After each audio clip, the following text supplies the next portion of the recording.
So guys, Godzilla X Kong the new empire భారీ expectations తోనే ఈ సినిమా ఈ వారం థియేటర్స్ కి వచ్చింది. సో ఆ ఎక్స్పెక్టేషన్స్ కి రీచ్ అయ్యే రేంజ్ లో ఈ మూవీ ఉందా లేదా అనేది ఈ వీడియోలో తెలుసుకుందాం.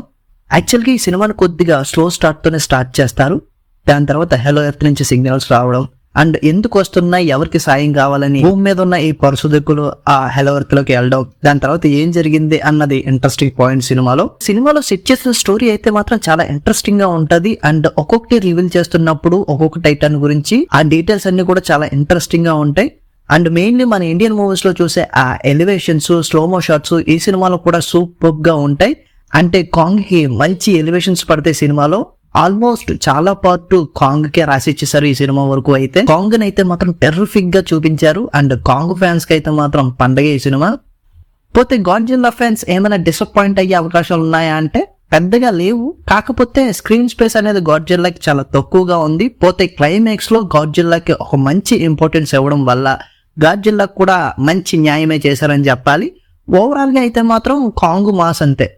పోతే ఈ సినిమా కోసం అంత పిచ్చి వెయిటింగ్ నడిచింది అయితే మాత్రం షీమో, స్కార్ కింగ్ వీళ్ళతో ఈ రెండు కలిపి ఎలా ఫైట్ చేస్తాయి వీటి గురించి. పోతే సినిమాలో ఆ క్లైమాక్స్ ఫైట్ అనేది టపాటప్మని అయిపోయినట్టు అనిపించింది. అంటే సినిమాని లెంత్ పెంచి దాన్ని ఇంకా ప్రాపర్ గా ఇంకా సూపర్ గా క్రియేట్ చేసి ఉండొచ్చు. బట్ ఎందుకనో 2 గంటలలోపే తీసేయాలని ఒక స్ట్రిక్ట్ రూల్ పెట్టుకున్నట్టున్నారు. ఆ లెంత్ లోని సినిమా తీసేయడం వల్ల ఎక్కడో కొంచెం అర్రే ఇంకా లెంత్ పెంచి ఇంకా బాగా చూపించుంటే బాగుండేది కదా అనిపిస్తుంది.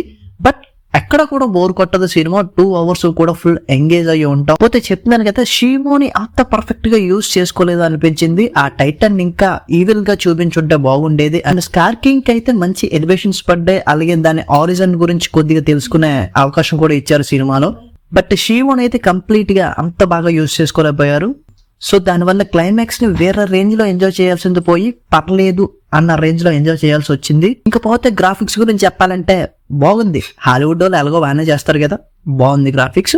అండ్ అలాగే 3D లో ఈ సినిమాని చూస్తే మంచి ఎక్స్పీరియన్స్ తీసుకుంటారంటే డెఫినెట్ గా 3D లో చూడండి, ఒక మంచి ఎక్స్పీరియన్స్ వస్తుంది 2D కన్నా.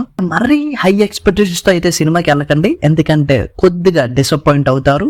పోతే అలాగని బోర్ కుట్టించదు, చాలా ఇంట్రెస్టింగ్ ఉంటుంది స్క్రీన్ ప్లే. అండ్ 2 అవర్స్ కూడా సూపర్ గా ఎంజాయ్ చేసి థియేటర్ నుంచి బయటకు రావచ్చు. సో ఒకసారి హ్యాపీగా చూసేయచ్చు. మెయిన్లీ కాంగ్ ఫ్యాన్స్ అయితే అస్సలు మిస్ అవ్వద్దు మూవీని. ర్యాంప్ ఆడించింది కాంగ్ మూవీలో. వీడియో ఏదో చూసారు, ఆ లైక్ వేసేసుకుని కింద కామెంట్ చేసేసుకుని ఫ్రెండ్స్ అండ్ ఫ్యామిలీతో షేర్ చేసేసుకొని ఆ సబ్స్క్రైబ్ బటన్ ఏదో కొట్టేయచ్చు కదా గురుగారు, కొట్టేయచ్చు కదా. Thank you.